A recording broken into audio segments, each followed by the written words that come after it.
All right. So for today's class, we'll be looking at parameter validation. All right. So let's see how we can validate our parameters, and we'll be looking at query parameters and path parameters along as body parameter. Right. So we'll look at this and see how we can validate these things and see how we can validate them. Okay. So without wasting much of our time, we just dive straight into coding. Right. We just dive straight into coding. I don't suppose that we need slide at this point of at this level that we are. Right. So the slide here is just to introduce to introduce the topic and also the outline for the class. The rest will be practical. Okay. So last week like I said, we talked about we talked about query path parameters as well as body parameter as well. So in today's class, we will be looking at not how we can create these parameters, but then how we can validate these parameters. And yes, we can actually do this manually within our function, where we can actually get the parameter and then we can carry out whatsoever check we intend to carry out. And then we can carry out whatsoever check we intend to carry out. So, but then there are some built-in functions that we can actually use and ease the stress of doing this. So we will see how we can make use of this function and see how we can use it appropriately. All right. So of course, we will start with uh, our usual importation.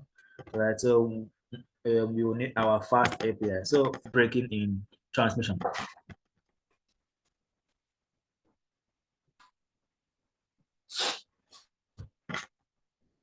Please confirm you can hear me properly.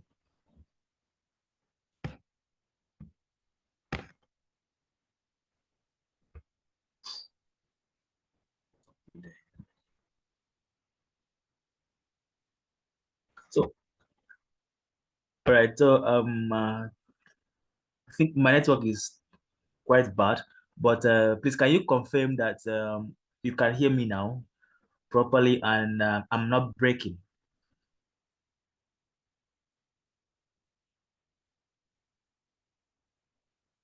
Hello? I can hear you now. You're not breaking, but sometimes it starts to break again.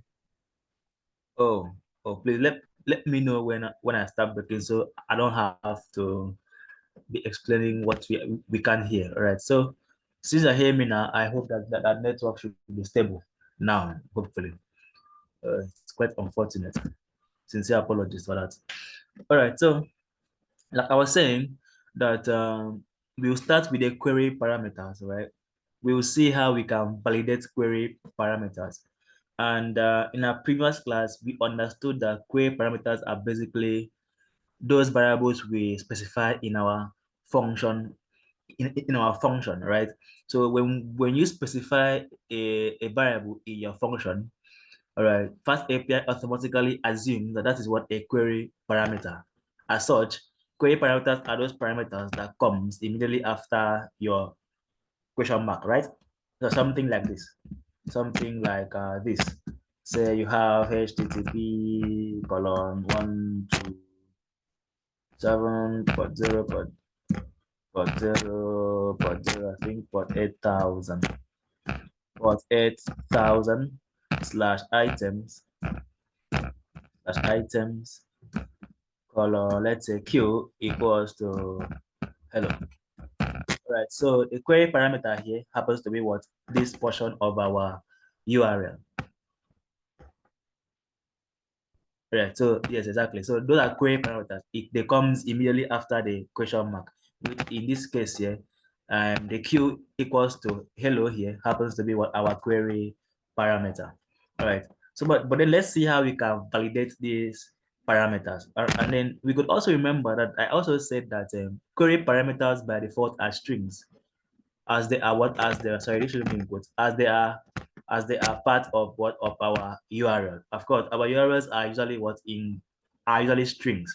So as such, those parameters are considered to be string. But then if we have numbers, all right, in these parameters, Python will try the best to do what to convert it to appropriate standard integer numbers or standard float numbers. All right. So that we should also keep in mind. So I'll construct a simple route that should actually carry what a query parameter. So I will have one here. I'll simply create one first of all to before we start writing our route. We need our fast API module available, so we could have access to all these tools that fast API has to offer us. So I'll quickly import it by saying from fast API, okay, import fast API, right? And then I will create a simple route. And to get a route, you simply say, sorry, that you have to instantiate this first by simply say app is equals to fast API, and then we instantiate that. Then after that, you can create a route. In this case, I'll say app dot, of course, with a HTTP method. In this case, I'll say get. And then I want this get to have a path of, let's say, items. Right? And to access this, then after that, what is required now is a function for that decorator. In this case, I will say I'll create my function below, and I'll call this function say lists underscore items, right? And then that follows, and then this should return value. In this case, this can return a dictionary value that says items, and then this can have a list of items. Let's say can have a list of items. Let's say apple. This could be a list of fruit. Apple. We could have banana. We could also have let's say mango there. All right. So with that, we just created a simple route, right? A very simple route that takes what that is a that accepts get HTTP request method. So simply we will now run our file. So we can run your file from your terminal, Uh, right? You didn't sorry, add sorry. decorator on my left. Hello, decorator. I'm trying to inform you that the app, there should be an at before the app. Yeah, that's fantastic. Thank you for that. Thank you for that. That skipped my head. Okay, so there should be an ad there. Right. Thank you for that. Thank you very much for that. All right. So with that, that is our simple route, and then we can actually you can actually execute your code from here from your terminal. But then I always prefer my VS Code to be as clean as it could be. So I'll run my terminal to be on my terminal and my code to be on my VS Code, right? But you can actually have both on your VS Code if you wish to. So I'll run mine from here. So since I'm in the same directory with our files, so I can simply use the UVcon. So the reason why I can use UVcon is because my environment is active, right? If I turn that off, then they'll tell me UVcon is not a recognized command, right? So we will say UVcon followed by your file name, which in this case is what is main, followed by the instance of your fast API, which in this case is app, and then dash dash reload, and we execute. And this will run on a specific port right there. So we could copy that. We could go to our URL, to our browser, and then just paste it there. Remember, we have this route says that this route must be what? Items. So if I put that here and execute this, then we have what? We have our API request successful. But so far, we see that this is just this is a visual route, right? So that to specify a query parameter, you can simply do what? Go to our function here and just specify any variable. Right. So if I specify variable A, it simply means that variable A is considered as a query parameter. As such, my URL should come in a way that there should be what? A question mark and followed by what? A, followed by whatever A should be in this case. Right. So now if you try to access this again, this should throw out an error, which it should, except my server is not refreshing.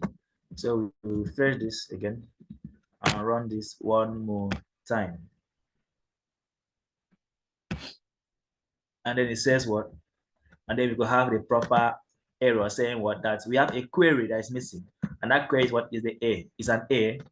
And then it should be, and then it's what it is required, right? It is required. So that's why that is how you declare what query parameter. So now we could correct that by going to our URL and now saying that there should be a question mark in our URL, and then there should be A, and A should have an equality sign followed by anything. So in this case, I would say let A be what? Be, let's say, pineapple, since we're dealing with fruit. And then I execute. And then you see that we can now access the view properly. So we can now access the view properly. So they could be slash here and they could also not be slash here. It doesn't really matter. This will still work. All right, that will still work. All right. So now we have that. All right. Now we have that. And in our last class, I actually showed us how we can do what? Specify a type that our query should be, right? Using the Python standard concept called variable hinting, right? Where we can simply go to our variable and then provide a column, and then after the column we can do what? Provide what kind of data type should our query be. So in this case, we can use the standard Python data type. So this can be an int, this can also be a string. Right, in this case, let's leave it as string for now. So if you go back and refresh this, this should work. Then if you should change this to 100, this should still work because 100 can easily be converted to a string of 100. Okay, so that still works. All right, but in a case where I had this to be an int, and then I go back to our browser and I refresh this, this should still work because of course 100 is an int because it can simply be converted to an integer of 100. But then if I give it back the pineapple we had before, then this should throw an error, right? Saying that this should be a valid integer. So that was just one of the validations that we did in our previous class, right? Where we can specify what kind of integer should come in there. Okay. So if we can add other validations to our query parameter. All right. So all right. So I will show you some validations that works with strings and those that works with integer kind of integer type of query. All right. So I will start with the string. So I want this to be a string. I want this to be a string, and then if you refresh this now, this should work. And if that works, so I think our server was taking time to reload. All right. So let's go back again and let's see what more we can add. All right, so we can add other validations to a string kind of query. Validations such as giving the query a maximum length, so and also a minimum length. Let's say you expect a query to have at least a minimum of 3 characters, right? You can specify that because as of now that validation is not available, right? So you can set up a query with a single character and it will still work, right? So in a situation where you want a query to have at least a minimum of 3 characters, we can specify those kinds of additional validation, right? So to provide additional validation in fast API, we can make use of annotated, right? So annotate is found in the typing library.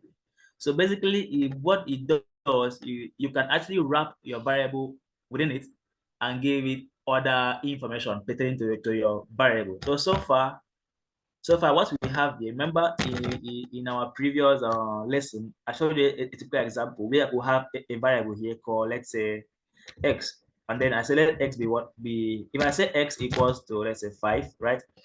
And then if I come here to put my cursor, let's say, okay, a simple function, right? Let's say a simple function, say def, and then I say let this function have a name of, let's say, hello, for instance, and then I say hello text a comma b, right? And then for now, let's just pass. And then if we intend to execute this, and then we try to invoke this function, so we have that hinting there, right? That says that this function it takes a and what and b, and it could be of any data type, right? So I can still come here and say, okay, let this be what int, and let this also be int, and which also help in adding additional information to our variable. So if you try it again, if you try to invoke this again, then we have what that we will have that additional information to the function itself. So annotate actually works in similar way, but it provides room for more additional information. So you simply just wrap your variable within it and then provide as many information as you want.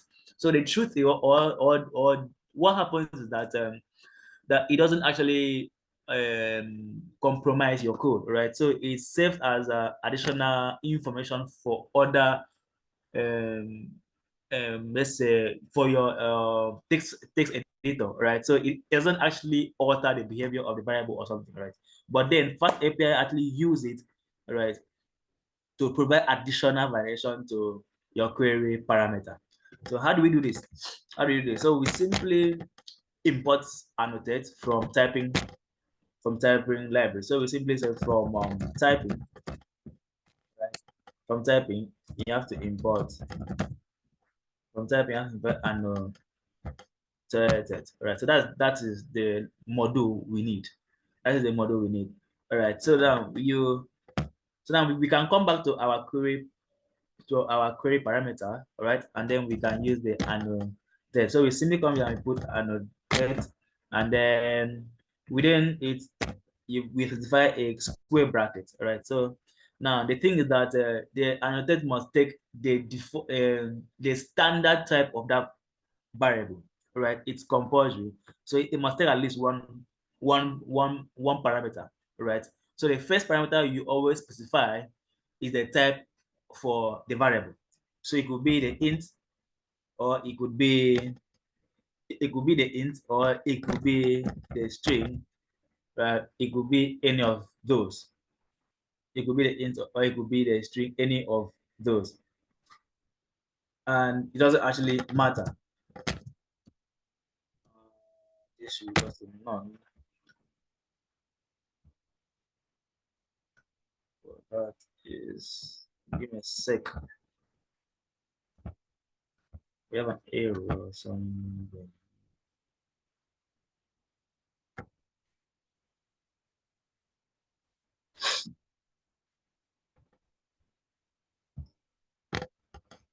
And then we could do what provide a query. Let's see. All right, so let's pick that up. All right, so the thing is that this model here, okay, to actually use this in this model to actually construct additional meta data to your variable, okay, you have to specify this annotated takes a minimum of 2 parameters. A minimum, please take that note, please. A minimum of 2 parameters. So the annotated takes a minimum of, let me put that up there. It takes a minimum of 2 parameters, right?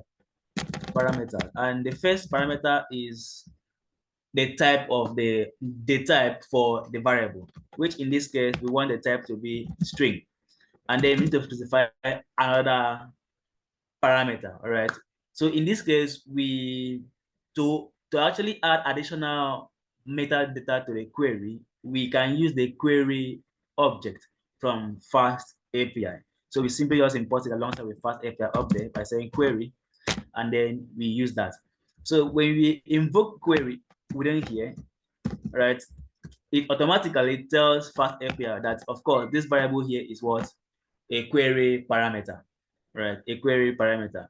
And then it can as well have additional information, which in this case, I could come here and then I say that this query parameter should have a max length of, let's say, 10. So it means that when typing this query into your URL, they can only take a maximum of 10 characters.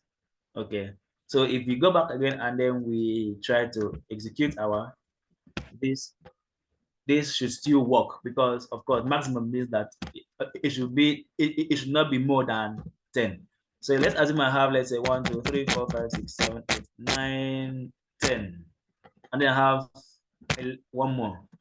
Then this should throw an error, right, saying that string should be at most 10 characters. Okay, so that is one variation that we can add.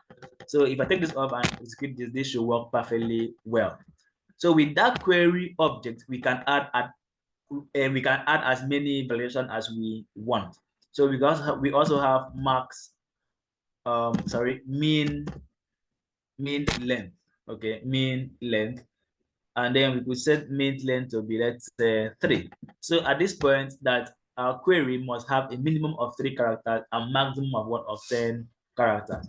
That's why if we go back and then we try to execute this, let's say with just P, and execute, you see that this should throw an error, except our server did not refresh back then. All right, so that works. So you could see that that we have the error message saying that this must have at least 3 characters. Of course, you can now come here to do to add the rest of the character, and this should work. Right. So like I said earlier, this can be done manually within our function. So we can still come here and check that if right, that's if there is a query that someone actually types in a query, then you can do what you can then start to check and then say, okay, check if let's say you can then check if if the length of A is greater than or equals to 3, then you can now go ahead and do the necessary the necessary logic. Else you want to do what? You want to show the error, right? But you see that this takes a lot of time with something that we could just specify here and go away, right? So that is a fantastic thing.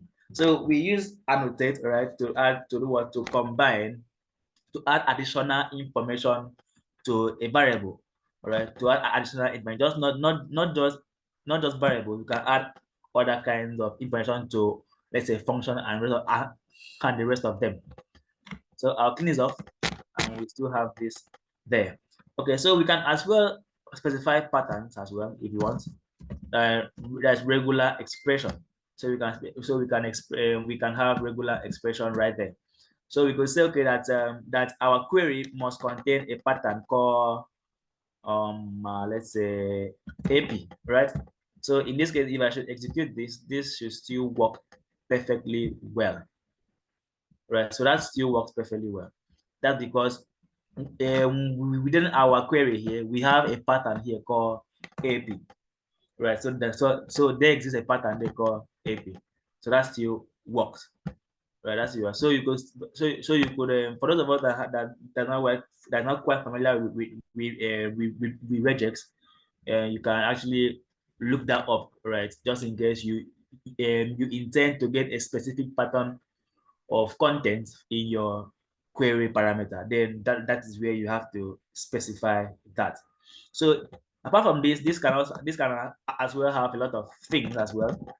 This can as well have a lot of things, such as this is more like the rest now is more like a generic thing that works for everywhere, for both the query parameter and the rest and parts parameters.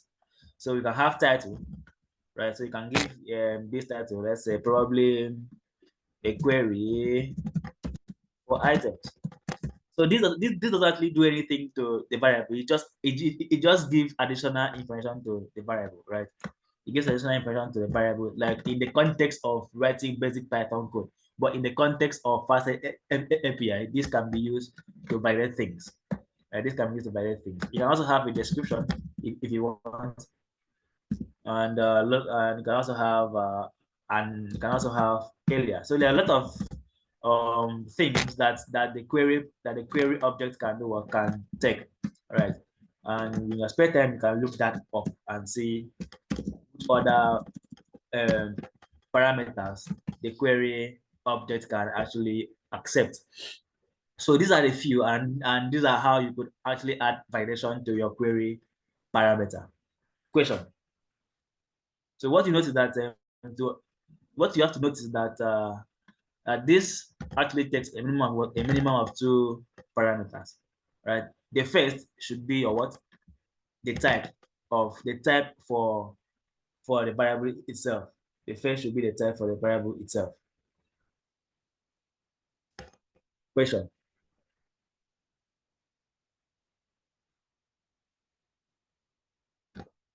Question.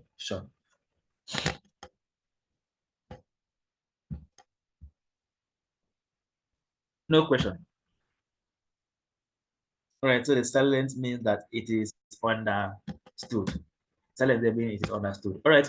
So let's look at path parameter validation as well. So you will still leave that there for reference sake validation, and we'll copy this. All right, so I believe that by now we already know the difference between query and path parameter. Right, path parameters are basically joined with our URL. Right, they do not come after a question mark; they are just there in the URL. Right, so they are just dynamic values that we pass to the URL. And then we know that to create a path parameter, we simply input it in our decorator within a curly braces. So I'll copy this and then I will re-edit that. So place that down there. And this will still be gets, but this shouldn't be items, but then this should be book, let's say book this should be book ID dash ID, and it should take in what? A number. In this case, the number here can be ID. So we can consider the number as well as being ID, and we'll remove the path parameter for now. Sorry, the query parameter for now. And then we know that path parameter is by default. By default, is going to be sent to what? To the function itself. So as such, we have to create room with the same path parameter name in the function. So I'll come here and put ID there. So this ID here is simply its ID here. So what happens is that when we insert this ID in our URL, Fast API will automatically send this variable to this other variable here in our function, and we can access it within our function, right? We can access it within our function. So I could simply return the ID itself. In this case, ID, right there. So let's navigate to this and let's see if this will work. Let's see if that will work. So I'll copy this and let's go to our URL and we'll paste. And then within here, you see that if we try to access book ID without an actual ID, that we have what? Not found, right? But because we're expecting what? We're expecting an ID here. So you can put 1 2 here, and then we have that. And I'm sure that we not also specify the type that we are expecting here, right? We not actually specify that type that we're actually expecting there. So we can do that by doing what? By specifying in the function body using type hint and saying that this should be int.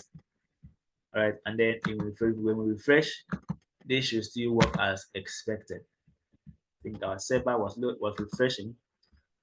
Right. So if we come here and then we put, let's say, APC, this should throw an error saying that the ID, of course, is expected to be what? An integer. The ID is expected to be what? An integer. An integer. All right. So that was a basic variation that we did in our last class. So we can also have similar thing to as query validation here. So what we want to do is also to use annotate here in this case. So we come back and then make use of our annotate there, and then remember the first thing that the first thing it takes is what? The type. So in this case, the type here should be int. And we already know that this function takes a minimum of 2 parameters. So the second parameters is what we will use to do what? To add additional information to the path parameter, right? So similar to query, we also have path in the path API library as well. So we have to import that as well. So we quickly come up here and import path. So we can come here now and then we can specify path. And then we can specify path. And then within this path, we can give our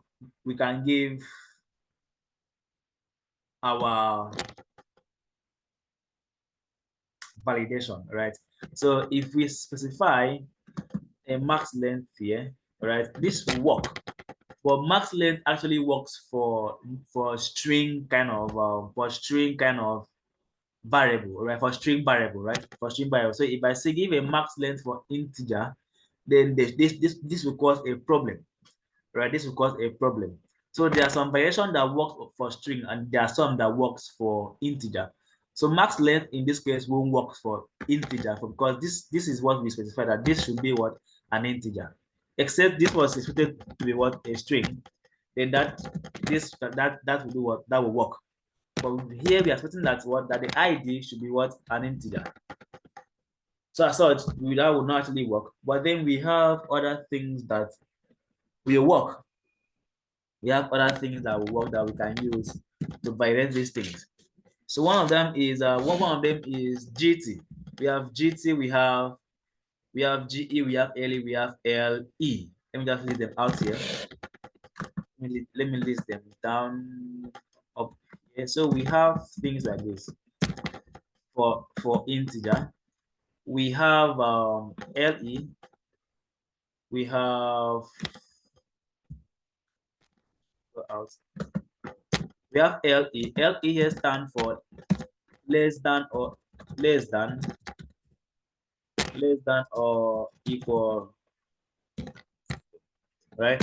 And then we have RE, which I believe that you've already seen that greater than or equal. So greater than or equal.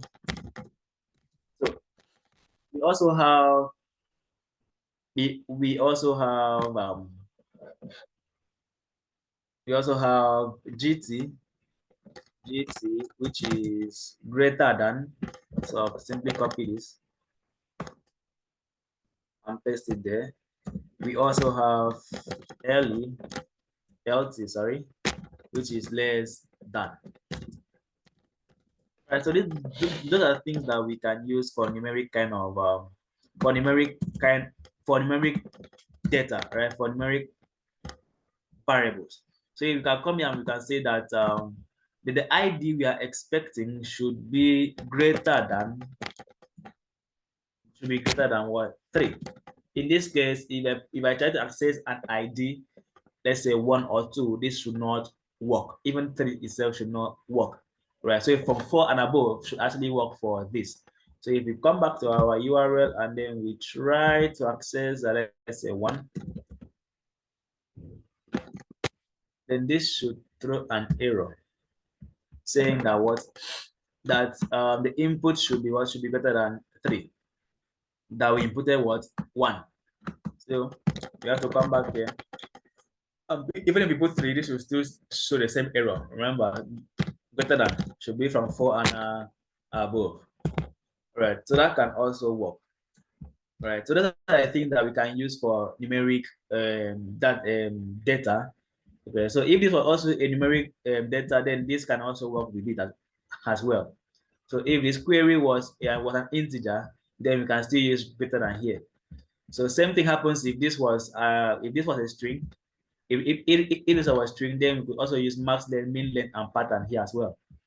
So every other thing that we specify for that man for query also works for path.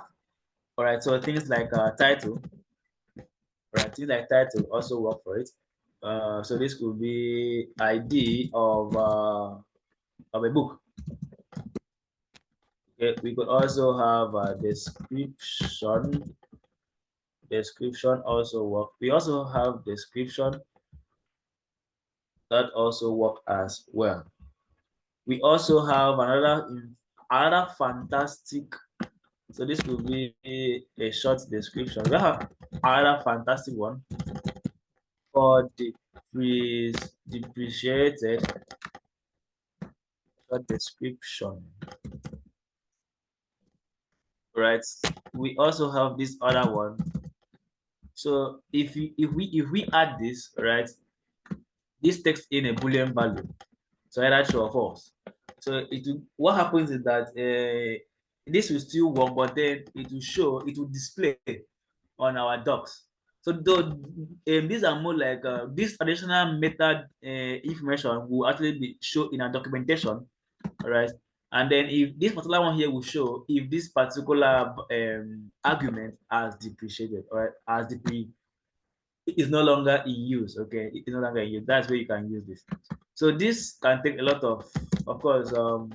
If you look at what we have there, you will see that we have a lot of information there. So we could have default, we have the alias, we have the variation alias priority. So those are a lot of them there that we could use or that we could use for this path object. And this can also be used for the query object. And with that, we can do what? Add a variation to our path and our query parameters. Question. So we can also say that this should be greater than 3 and also less than 10. If you ever want to do that. Question.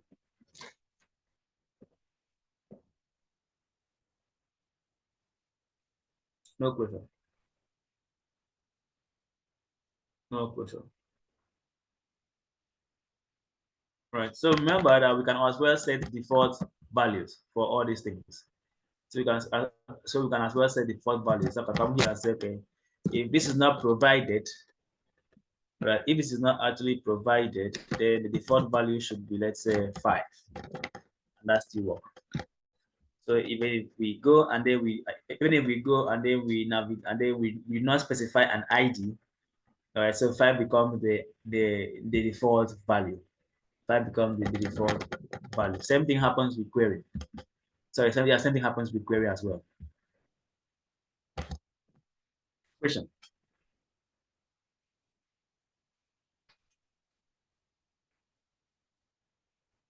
No question. All right. So I'll assume that the silence means no. Hello? Okay. Please shoot your question. Hello? Yes, Now, I can hear you. what if I want to know if there is a short letter for equal to, just like you have for less than, greater than. I cannot. Is there anyone for equal? No, there isn't. Okay, thank you. There isn't. Yes. So, but then you can actually carry out that check within your function. So you could say probably if ID equals to let's say assuming you were looking for a specific number, say 3, then it should be then you can carry out the appropriate logic.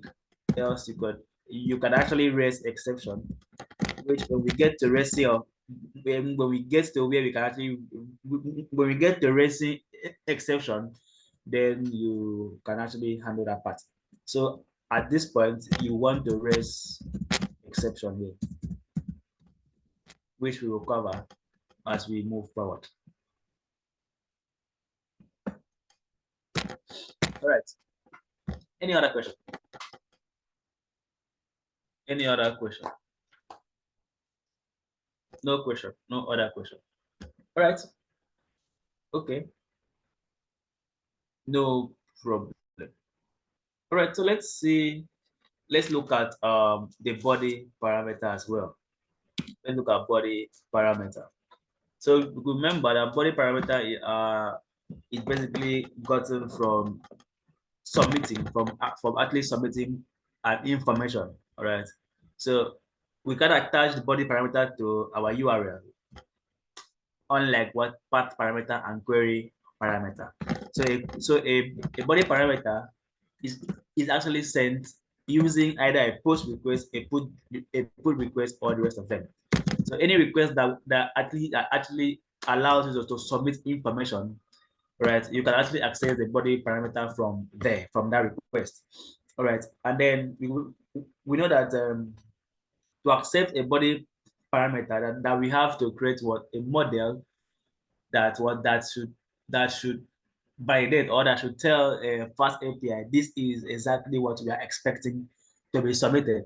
All right, this is what we are expecting to be submitted from the client side. All right. So to do that, we will need our base model like we did in our previous class. So we simply create a simple model. Right? We simply create a simple model, and then so to create a simple, you can import that from Pydantic. So you can say from Pydantic we can import base model, right?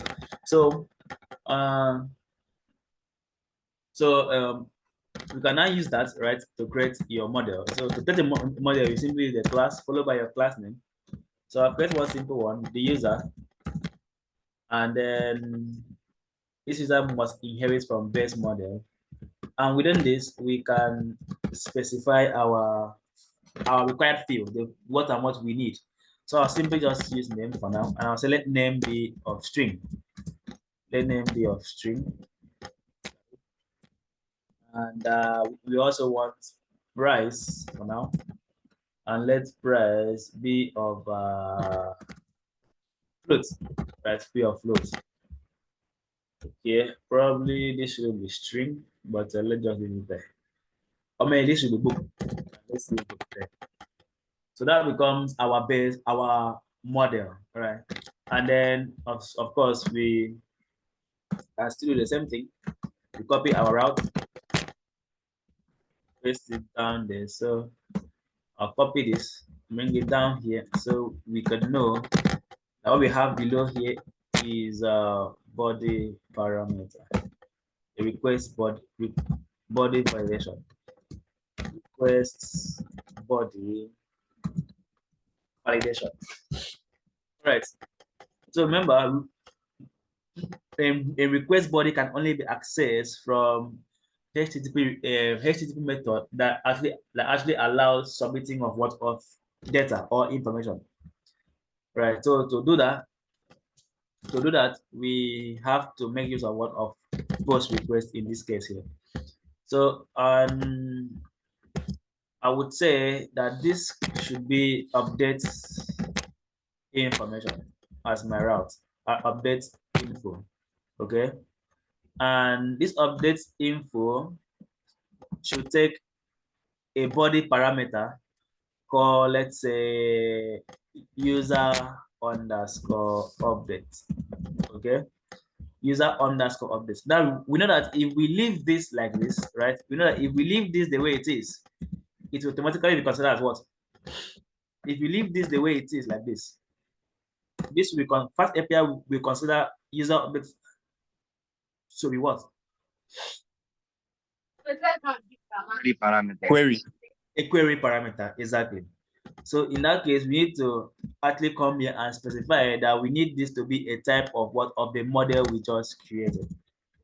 So when this becomes a type of that model we just created, Fast API will automatically know that this update parameter should be or is coming from a request body, and so it will expect to see that coming in from what, from a request body, and then we'll just carry out a simple post request to this URL and see if that works. So since our browser doesn't actually permit us to carry out post request, that's where our postman comes in. So we open up postman. Sorry, an observation. Okay. The price, should it not be colon? Oh, let me confirm that. Exactly. Thank you very much. Please, the price there should be colon. Type hinting. Type hinting. Colon. Sorry, not this. This should be colon. And now postman is firing up. So once it's up, we will simply make a post request to our application, and that should work as expected. Hopefully, works as expected. So I'll create a new request, and then this should be a post request, and we'll paste this in, and I'll bring in our URL, update info. Excuse me, and you can just paste this in. All right. So as of now, it is can go to the body, and then we can, for now, we just simply send simple and say that it should work.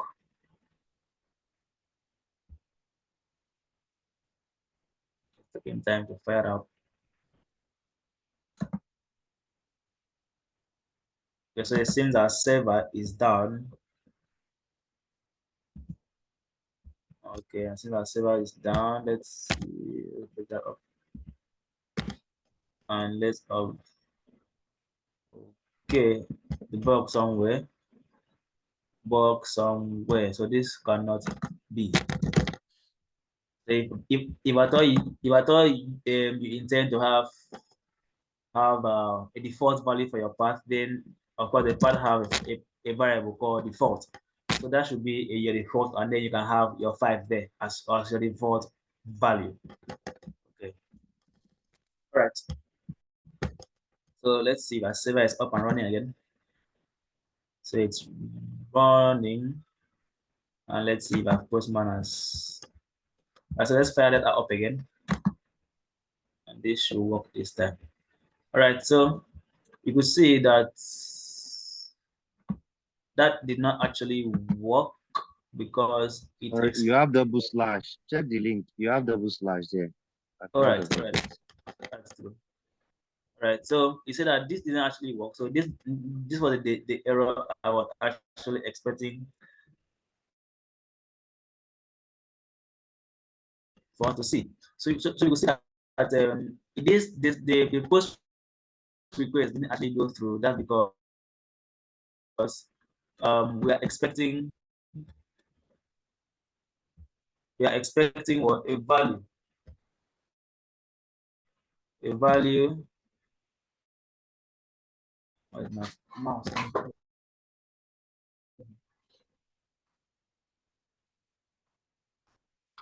So yeah, mouse is why.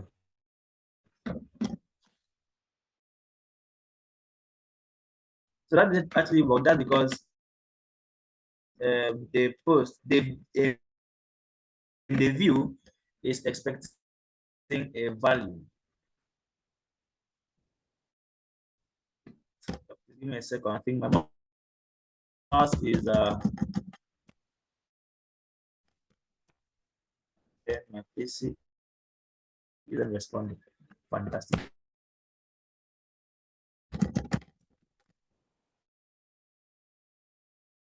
Sorry guys, I think my device is lagging. So this was the error I was expecting. That's because the view was actually expecting a a request body, but then we gave it none. Right, so it was requesting a request body, but we provided none. So that didn't actually go through. So if we thought we intended to have this to be to actually accept no a no request, then we can actually specify that as the default value of none. But this, sorry, my device is lagging.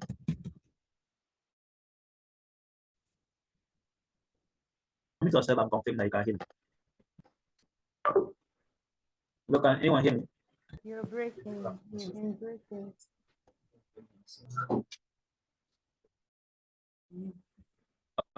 Please, sincere apologies, guys. I think my network kicked me out. That's one, and I think my device was lagging and was not responding again. Had to restart that. I had to restart the device again. Please confirm you can hear me loud and clear. Seems everybody have left the call, but few people have left the call. Please confirm you can hear me. I can hear you, sir. Okay, all right. Thank you, guys, and thank you for the patience. Thank you for the patience. All right, so let's quickly continue. I'm trying to put back the screens together, as it were, for a comments. Okay, so all right, so we were actually discussing about the body parameter. Okay, they were talking about the body parameter, and we're trying to see how we can give additional validation to that. So we saw that from our model that we can specify the fields that we are expecting alongside with the type of information, the type of data that field should carry. So that was what we did in our last class. So that was what we're trying to actually do again before the call.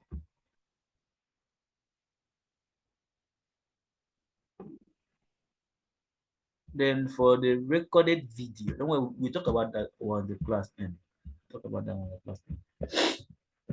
All right, so please let me quickly set things up quickly.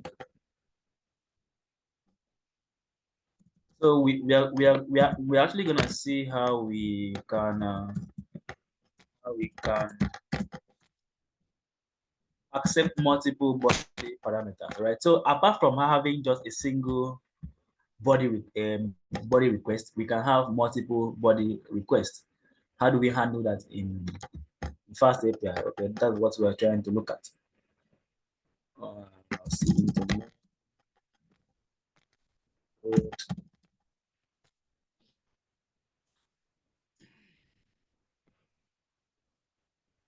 Right, so when my VS Code is coming up, let's open up my Postman.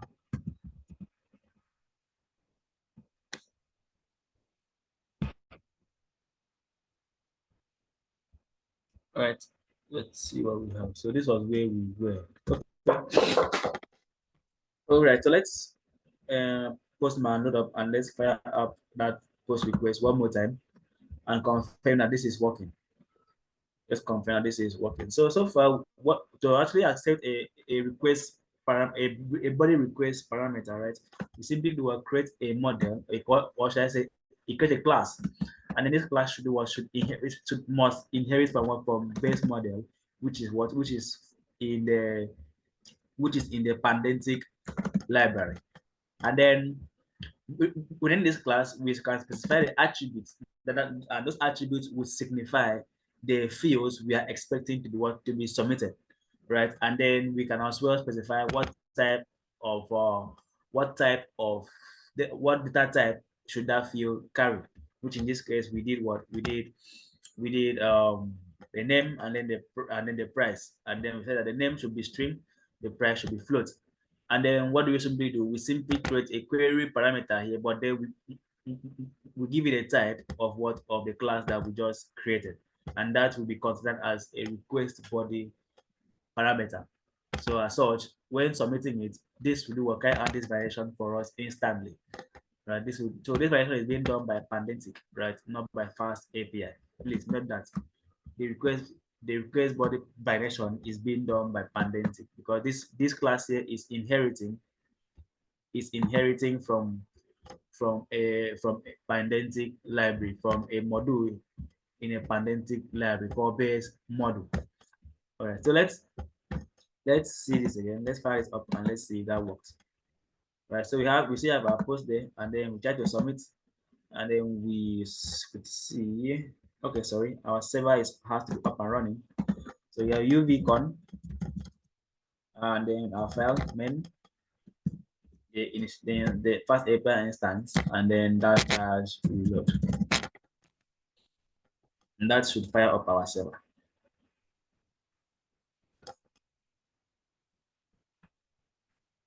All right, so now we can do what we can fire this up, and because this is that we have a missing body parameter, right? A missing body parameter that this should be sent alongside with it.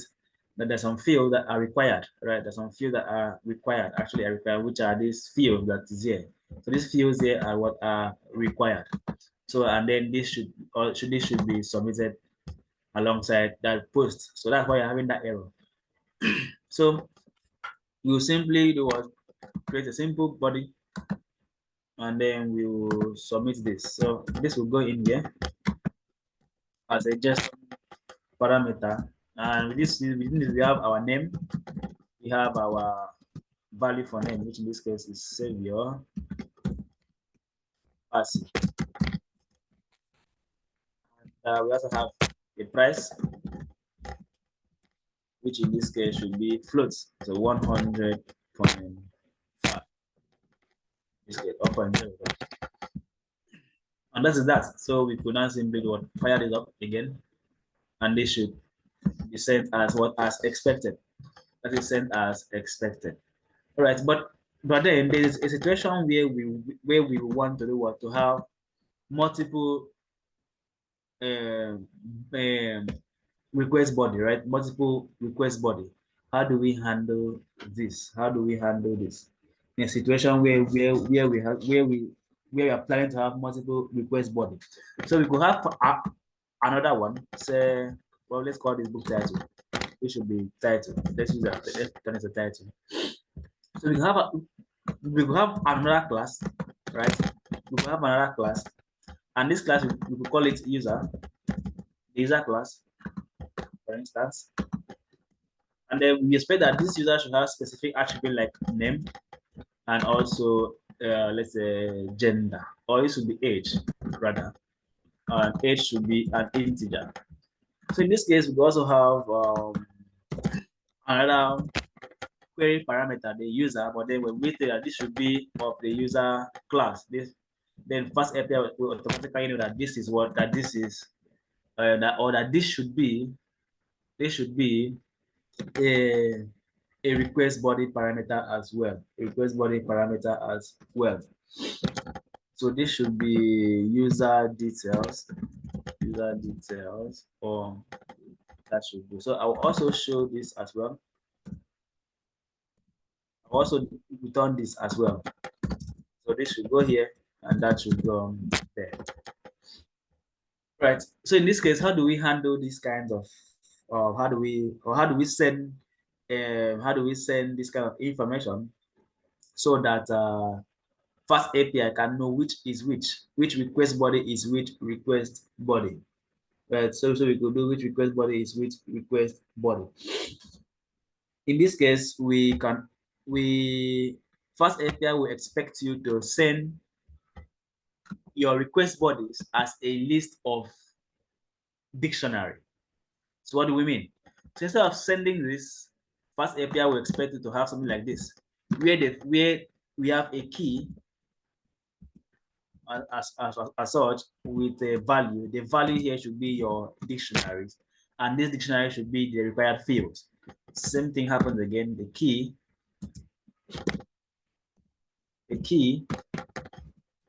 and what a dictionary of what of required fields right? So in this case, right, the key here is should be your variable in your request body parameter, which in this case is user update, right? User update. So this should be called user update. User update, and this should be called user detail. This way, Fast API knows which is which. Then within this dictionary are the required field for each of these parameters.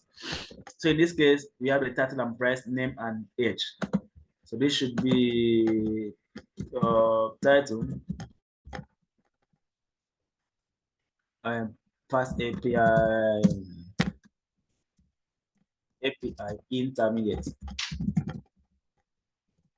right? And then we have the price, which in this case should be, let's say, 100.0. And then user detail, we also have name, and we also have let's say we also have savior here, and we also have age. I'll leave age to be 500. Right. So that is exactly how Fast API we expect a response to come in a case we have more than one body request parameter. So when we fire this up, and this should work as expected. So that actually works as expected. So we can also add additional data to our request body, right? Outside what we have created here, right? We could also have additional, let's say we can also have something like, let's say location, right? Let's say location. Now you can see that location is not available on the book class, neither is it available on the user class. But then we can do what we can add it to, we can as well expect it to be in the request body. And how do we do this? So we can as well simply just come here and just say that we are expecting location as well. And then, once we leave it like this, what happens? Fast API actually assume that is what a query parameter. So in that case, similar to how we have path and query objects, we also have body objects. So body objects, okay, will do what will help us to actually create an instance of or to at least specify that this parameter should be expected in the body parameter, in the body request, sorry, in the body request. So we can simply import body similar in the same directory where we have our Fast API query and path. So we also have body. So body is there. So now we can now simply come here, right? And then we can now say that that we are expecting location. That we are expecting location as well. So I come here and put location. But then I can't leave it like that because that would consider what a query parameter. So what I can do is I can use the annotate again, right? The annotate again, and then I can now say this should be a string, right? And also this should be considered as body. And then this body can take in all these parameters that we've seen there on the screen. So you can take in a mean length, the same violation that we passed for path and query. You can as well take it in as well. We can as well leave it empty like that. Now, once we leave it empty like that, this actually lets This actually lets Fast API to know that, of course, this is a parameter, but then it's of what? It's of a body request, or should I say, it's coming from the request body. So we can leave it empty, or we can as well specify other things, right? So for now, I'll leave it empty for now. So you say that when we try to actually submit again, right? When we try to actually submit again, you need to throw an error saying that we are missing what? The location, that we are missing location. So if we go again and we try to submit using Postman, and I try to fire up this again, this tells us that we are missing something. I am missing what? The location. So we can as well create values that should come from the request body, right? So we can simply do that by doing what? By specifying that this should be body. Now we can't actually just copy this, right? We can't just copy this and do this, right? And do this and say, okay, let's location, right? Be body. That won't work. Now the reason that won't work is because this is expecting you to give a type, a standard Python type for what? For location, which of course before now we always specify what? Let's say string there, and that will be it. But since we want to add additional information like telling Fast API that location should come from, or is coming from, the body request. So we can as well add comma there. We can add comma here and now put the body, because that will assume that body is another parameter, right? So that's where annotate. That's why the annotate actually has to come in. So we can as well so we can specify the type alongside with any other additional information, which in this case body. Right. So we can now go back again.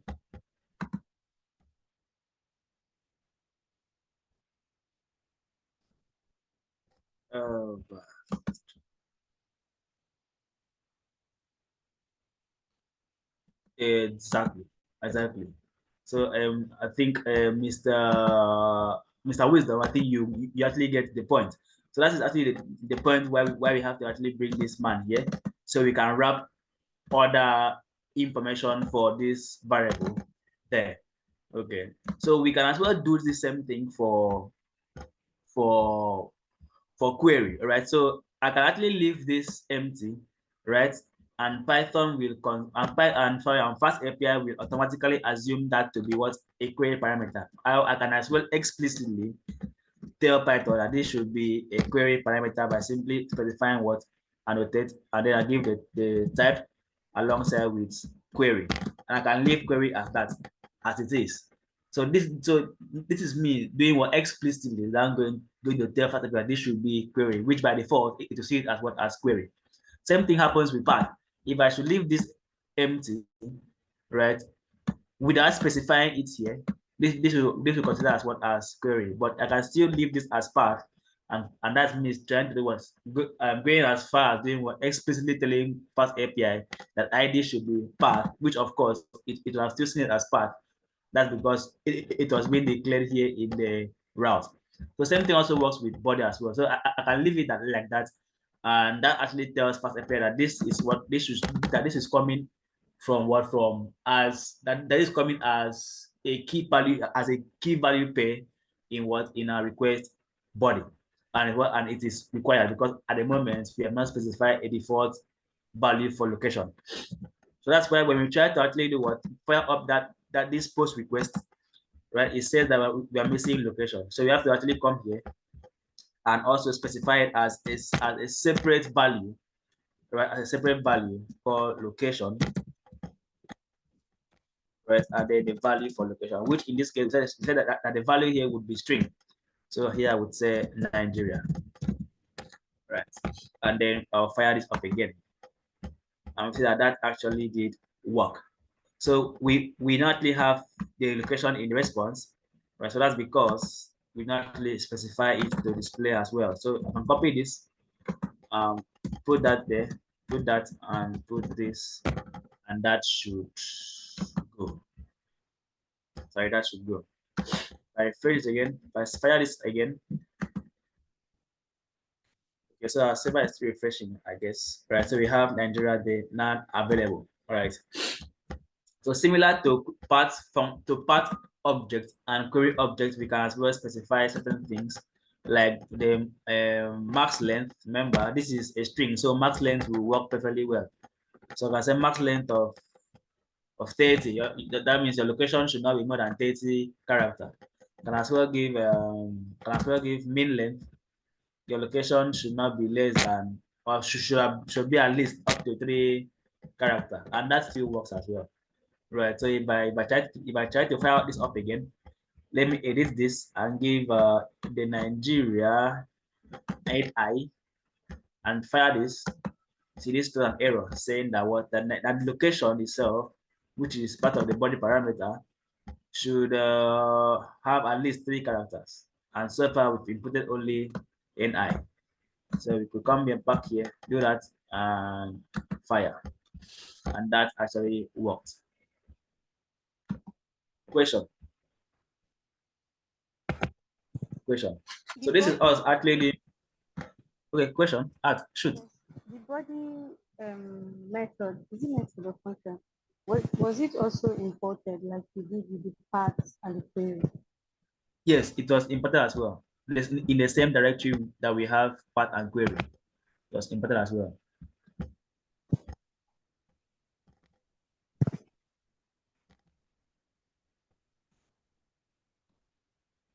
Any other question? Any other question? All right, so I'll assume that there is no other, the silence means no other question. All right, so let's see. So that's all actually. That's all actually the adding validation to the body itself.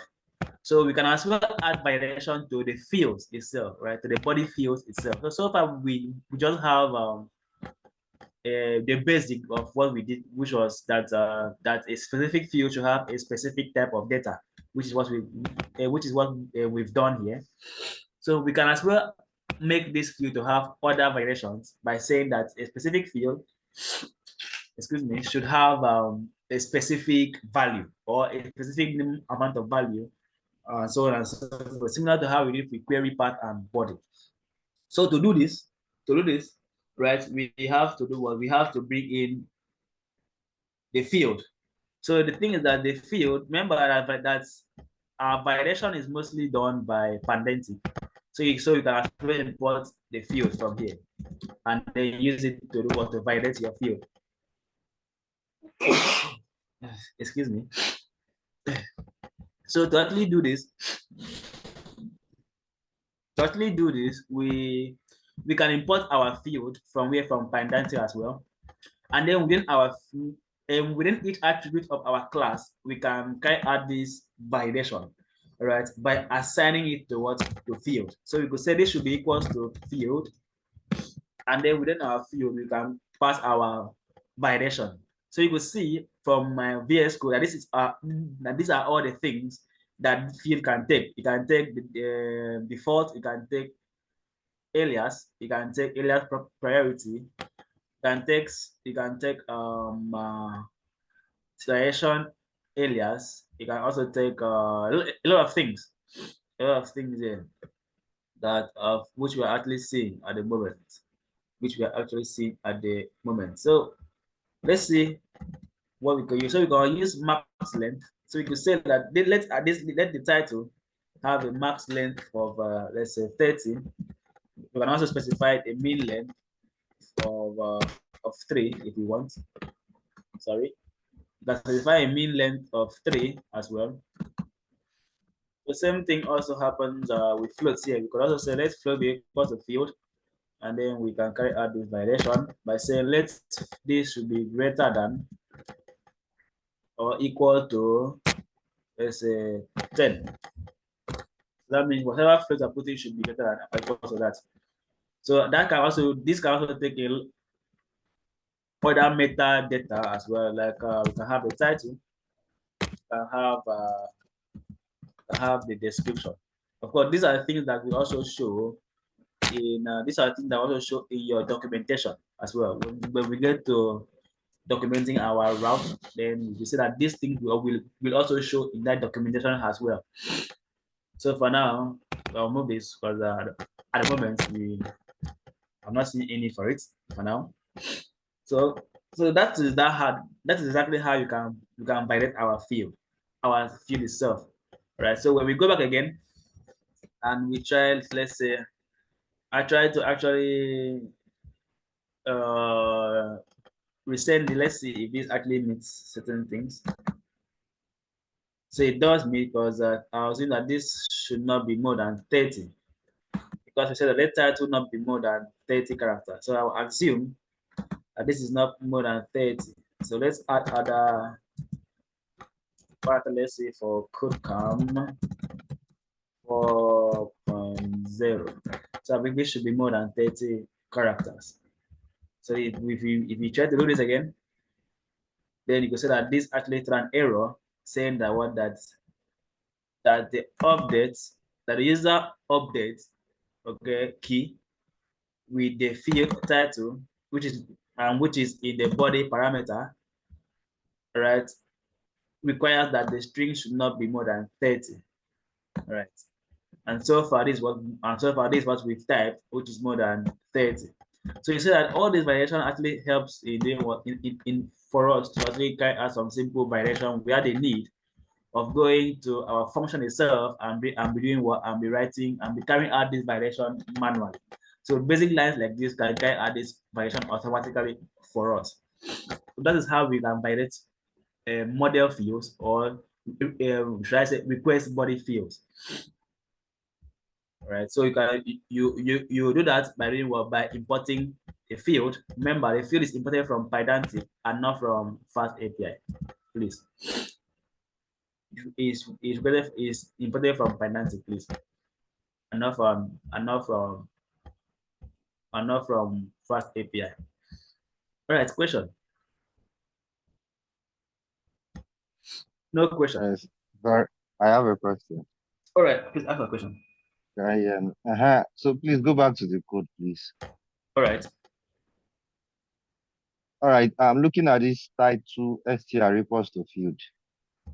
Is it not the same thing as saying using annotated instead of using annotated? Can we also still write it as this? Str equals to field, because to me it's still giving the same result as using annotated str from our body. Or if you want to, can we use annotated for this field, this imported field, something? Can we use annotated for it? Where exactly? You mean here? Means here? Yeah, just like the way we do this str equals to field, open brackets, max equals to. Can Yes, we not use that's anything like annotated? Yeah, yes. as well. That will work as well. So So you which can implies they both give the same results there. exactly that should work. That works as well.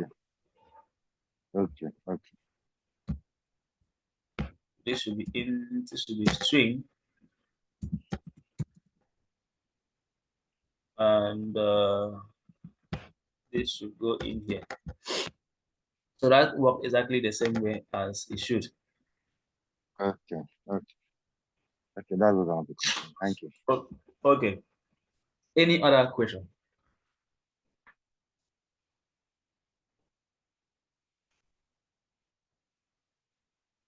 Any other question? Right. No other question. The silence means no other question. All right. So for the videos, okay. So for the videos, but the video should be available. Have we verified that those videos are not available on YouTube? Is anyone that has verified that recently, as of yesterday, you verified that those videos are not available on YouTube? Anyone?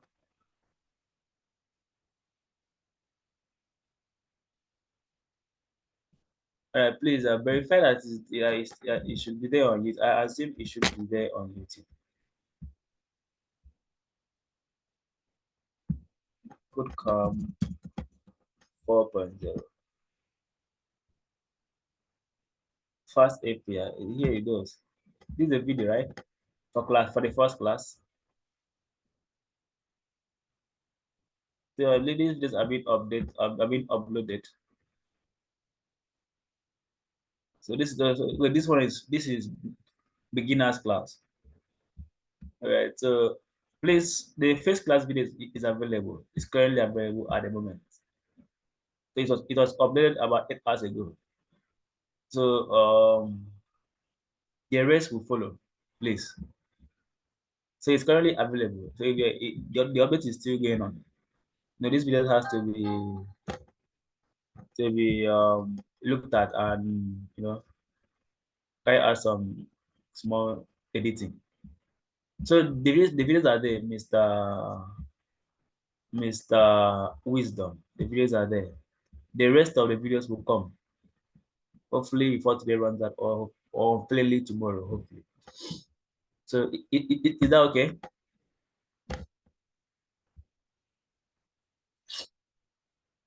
Right, so I believe we are okay. Any other question outside the class? Any other question? Problem?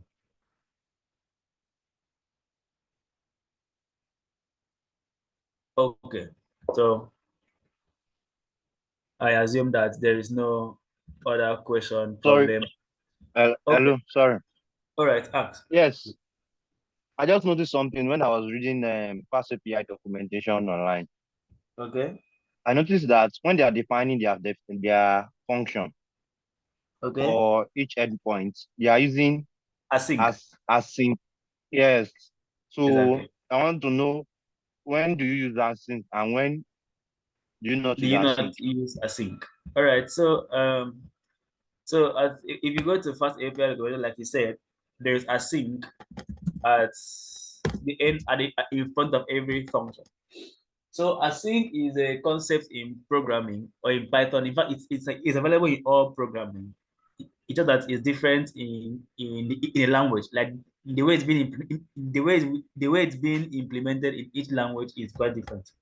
But generally, async is, let's say, it's specified that a specific function can carry out asynchronous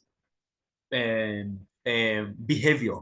So what is asynchronous behavior? No, by default, right? By default, if we execute a function, right? Let's assume that we have a function that does certain things, right? And then by default, the default behavior of that function is to execute one task before going to the next task.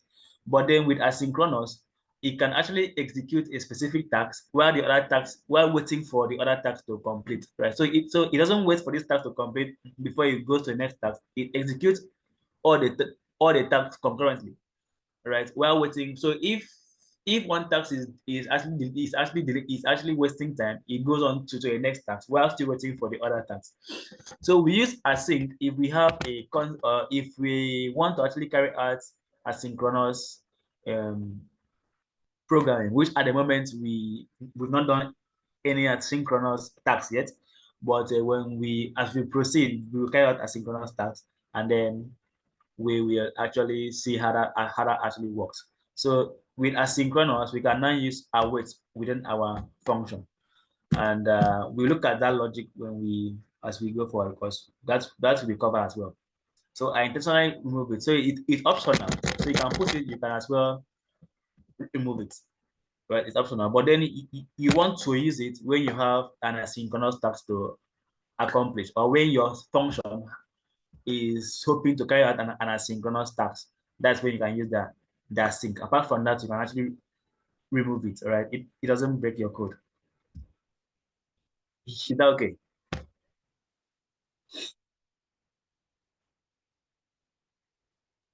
Is that Yes, okay? thank you. Yes, thank you. Yes, thank you. All right. All right. Any other question before we call it off for tonight?